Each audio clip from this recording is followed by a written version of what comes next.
I will never understand how anyone's favorite Pikmin game could be Pikmin 2. Please note I said favorite. I played it for the first time and thought that it was a fun time that was an improvement over the first in some ways and inferior in others, and I generally preferred the first game. Then I saw that it was the highest rated game in the series on Metacritic. Even Pikmin 4, which is basically just 2 but infinitely better, is rated below it. Now I know that it's Metacritic, but still, the fact that it's generally the fan favorite and the critical darling will always confuse me. I'll be upfront right here at the start of the video. I'm going to be mean to this game, but I don't want it to be perceived as me hating the game or anything. Look at it from the perspective that I don't think this is the worst Pikmin game, just the one that I have the most problems with. That is, if we ignore Hey Pikmin, which we are for the time being. Pikmin 2 has a lot of great ideas, with great execution on a lot of them, but mediocre execution on the others. Horrible difficulty balancing issues, and the least interesting replay value. But it is still an absolute banger regardless of its flaws. I think it's also important to mention that I'm not a game designer and I'm not interested in objectively looking at this game, since I don't think it's possible to do so. This video is a subjective take on why I think Pikmin 2 is only good.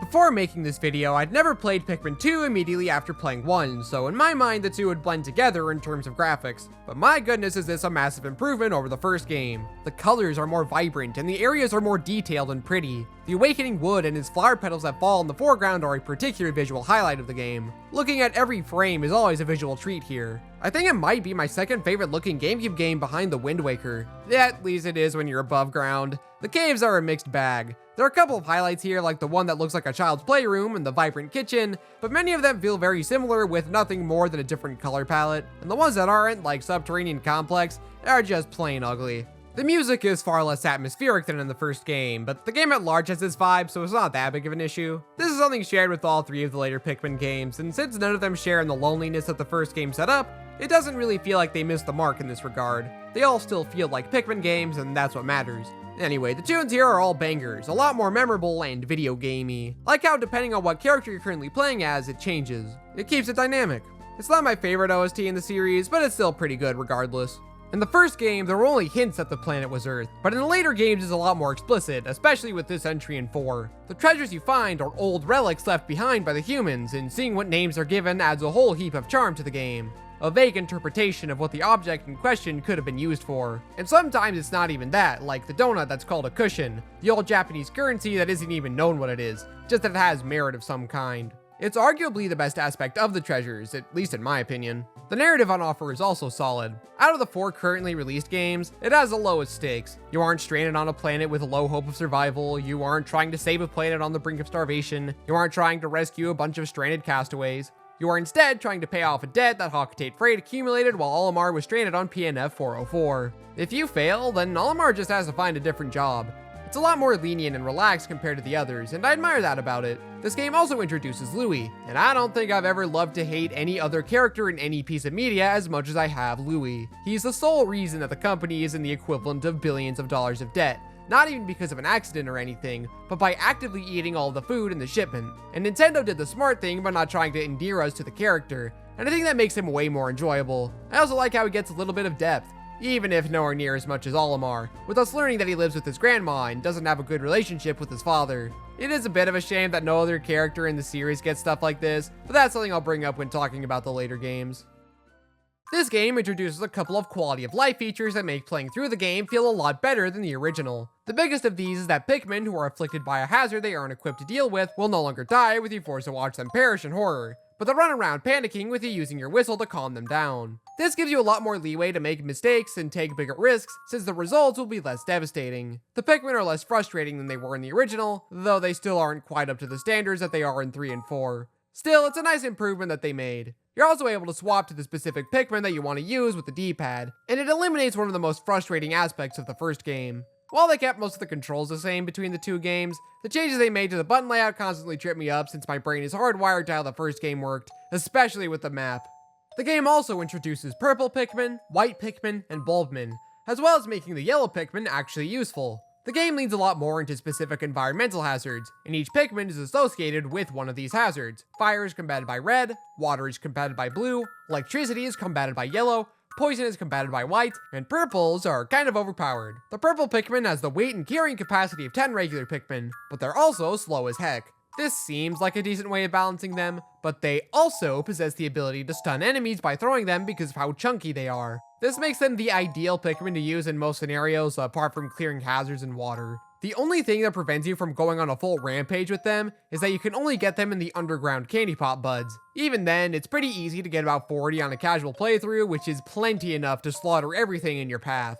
The other two new types are a bit better, at least in terms of balancing. I love all the Pikmin designs equally, disregarding gameplay. White Pikmin are good at digging and are speedy, making them the ideal transporters. And Bulbmin are pretty neat, being impervious to all hazards, but also being exclusive to the underground sections. Gotta say though, I'm not losing sleep over the fact they haven't returned. It's a neat concept, but I've never really been that big a fan of them. One of my favorite additions is that of the Ultra Spicy Spray. You can find these plants and you can send your Pikmin to collect the nectar. Once enough of it is brought back to the ship, you get a full bottle of the spray that you can use to power all of your Pikmin up, increasing their speed and strength, but only for as long as it lasts. It's a great addition that can help speed up tasks or help with tougher enemies, especially if it's something you want to get done as the day is starting to end. And I'm really happy that it's been brought back to every game since. Then there's the Ultra Bitter Spray. I don't hate the idea of the spray, turning enemies into stone to have an easier time dealing with them. The problem is that it's far too easy to get and use. You just press a button and it's all over for them. It makes parts of this game a total cakewalk. In Pikmin 4, with the Ice Pikmin, you can freeze enemies in place, but to do so you need to build up an ice meter by throwing or charging them at the enemy. There's a lot more risk and reward to the system, since it's not always an instantaneous process like it is here. You could pretty easily grind it out to gather a bunch, since there aren't major punishments for taking too long. Then again, with how frustrating and obnoxious the game likes to get sometimes, maybe it's not such a bad thing that it's so easy to get. And to get into that, we must discuss my biggest problem with Pikmin 2.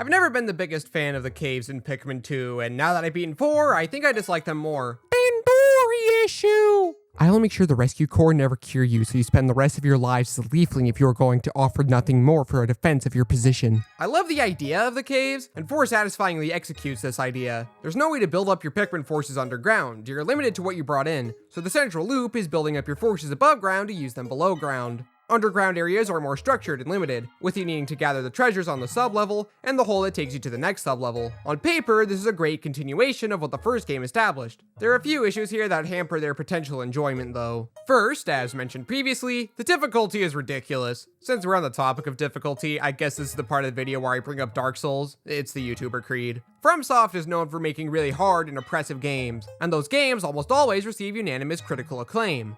The reason for this is because every single time you die, it is always your fault. Sure, many of the bosses will throw attacks at you that you had no idea they would even use the first time you engage with them, but if you're able to adapt quickly, it is theoretically possible that you might be able to do it in one attempt. You won't, but the idea that you could is enough to not blame the game.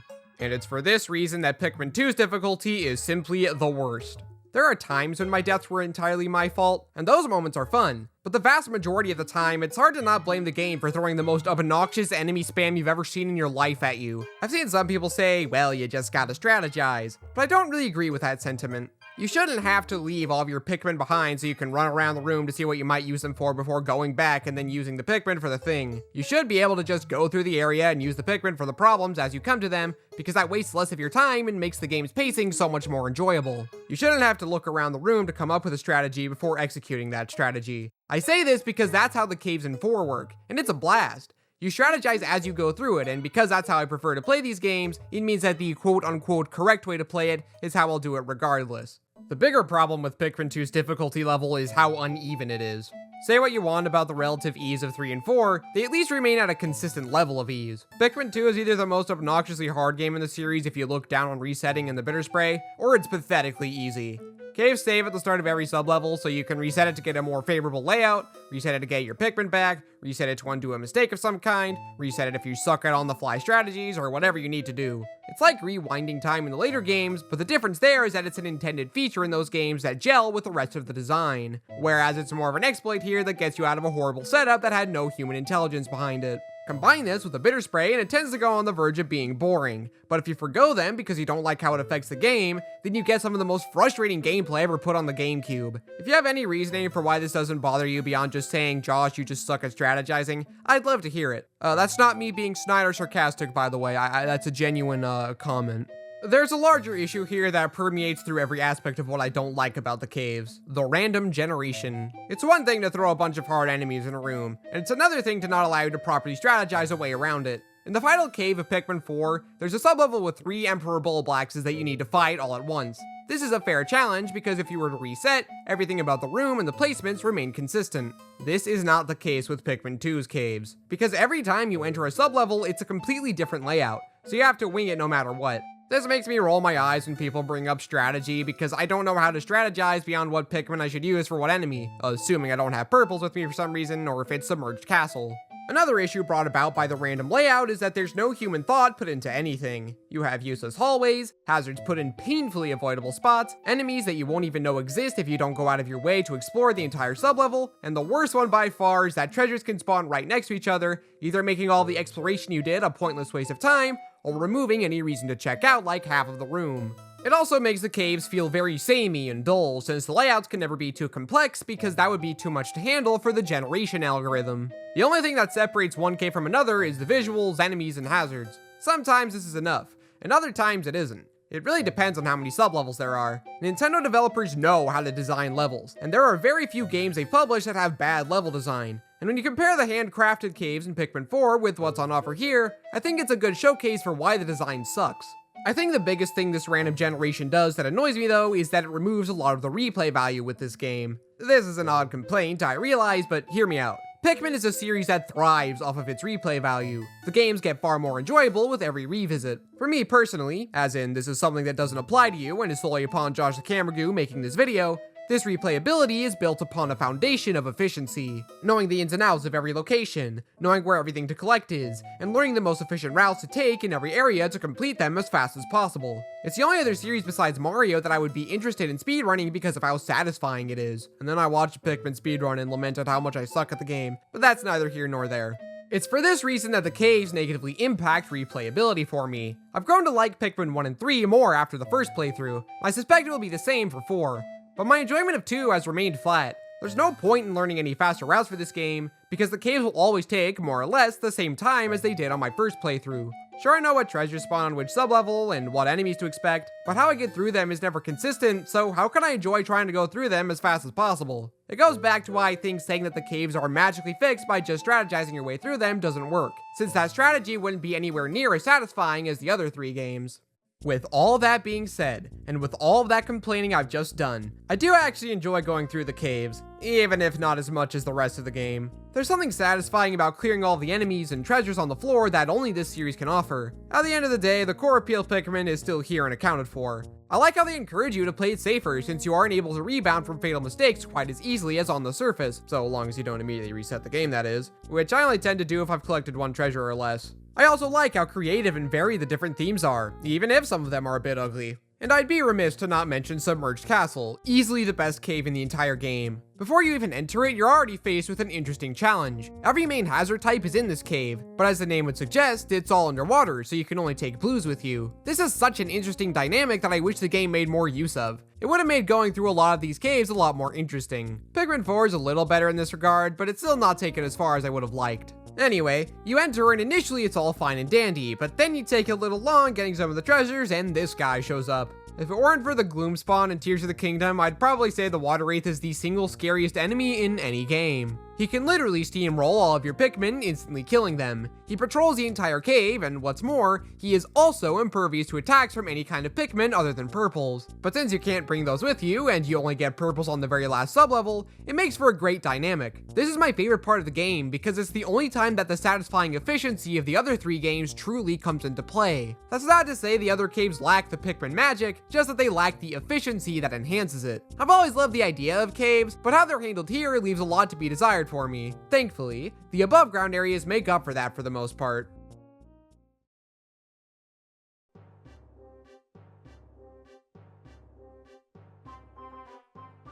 It could be argued that Pikmin 2's main areas are better than the original games, and it's a shame that you spend so little time here compared to the caves. Bringing up the 4th game again, the caves only take up about half of the playtime compared to the surface, so it's a lot more evenly paced than here, which elevates the experience of both of them since they don't overshadow each other. Regardless of how much time you spend up here, they're still really fun. I like how they're all based on the areas in the first game. Playing them back to back, they feel distinct from one another, while still being reminiscent. You could say that it's laziness or whatever, but I don't really mind since they're remixed enough to feel different. The Valley of Repose acts in the same vein as the impact site from the first game, though here it's an actual level. You get to grips with the basics of the game, like how combat works and how you can effectively use 2 captains, though with the context of 3 and to a certain extent 4, it doesn't feel quite as useful. Still, it does make things a little less cumbersome than the first game. The caves here are by far the easiest in the game, and it helps you get a feel for the gameplay loop. As a tutorial, it's about as good as the first game, but then you find out there's as much to do here as the other areas of the game. The snow aesthetic is the most visually different in the game, which helps it stand out more in my mind.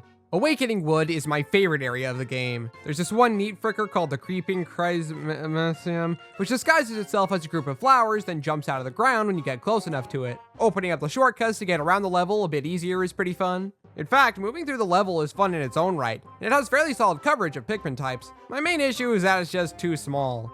The challenges are overcome too quickly, and there aren't enough of them. This is something shared with all of these 3 later areas. They emphasize the cave so much that there aren't too many interesting things to do on the surface. The Perplexing Pool is a remixed version of the Distant Spring, and it's fine. I think the Distant Spring offered far more interesting challenges and is generally more fun, for the same reason that I'm disappointed with Awakening Wood. Wistful Wild is the final area of the game, acting as a hybrid between the impact site and the final trial. Unlike those 2 areas, which were a tutorial area and a little puzzle and boss area, the Wistful Wild acts as an actual full-on level. It features the toughest enemies in the game, 3 of the hardest caves in the game, and it's just a generally engaging Pikmin time. The autumn aesthetic is gorgeous, though I do prefer Awakening Wood's look a bit more because the pink petals are prettier. I love how the Dream Den is in the same spot that you get the first ship part in the previous game, and the 4 treasures here are pretty fun to gather.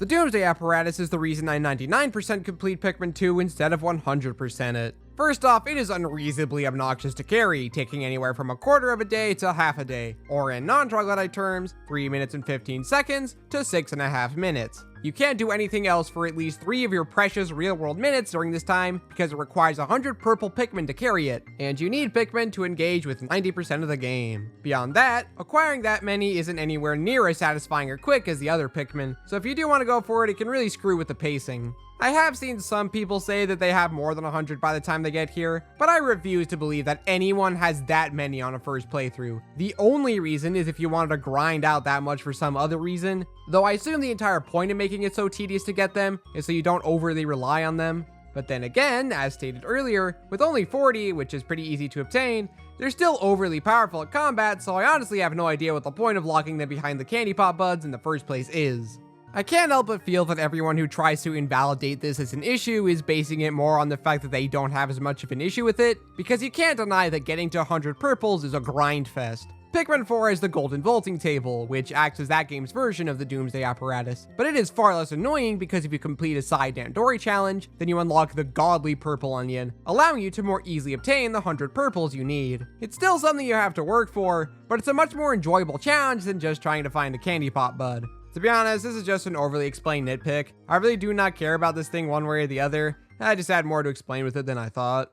The bosses in this game are about on the same level as the first game. Some are a lot better, and some are the worst bosses in the series that they brought back in the future for some reason, and this mixed bag leads to an overall score of equality. I detest Empress Bullblacks with every fiber of my being. The idea of the fight is neat. She's this long, disgusting thing that rolls along the arena with you needing to attack when she's done rolling around. The first encounter is fine enough, but the second encounter is beyond frustrating because of these tiny frickers. They can eat your Pikmin in one bite, and can crawl underneath her to attack your Pikmin while they're fighting the boss, which is just great design. Granted, you can't just have them all attack Louie, which I never even considered until I found this one video, so you could call me stupid, I guess. Doesn't change the years I spent suffering through this boss though, and it doesn't excuse it in 4 either. I would never put Ochi through that torment, so I just have to suck it up there. The Burrowing Snagrid is more of the same as Pikmin 1, and with how uniquely overpowered the purple Pikmin are, it's even more of a nothing fight. Beady Longlegs is the same fight as the original game, and I like how you can't use purples at all,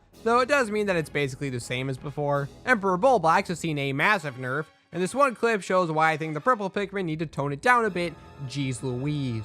The piloted Snagrid is a far more engaging Snagrid, diving into the ground and popping out. The purples don't decimate it in one phase, so there's always the chance that you'll lose your Pikmin, meaning you need to focus. It's really fun. Man at Legs is a fine enough idea for a boss with needing to hide behind a barrier when it's firing turrets, and then attack when that's on cooldown. I think Pikmin 4 handles it a lot better with you being able to outrun the turrets as long as you remain on the move, so it loses the jerky start and stop rhythm this version has, which I greatly prefer. The ranging Bloister is a fine enough fight, I guess, hunting down the active captain, requiring that you attack its weakened gill with the other captain in the brief window that it takes to change targets. Or you could just spam it with 20 purples and easily kill it with little to no effort.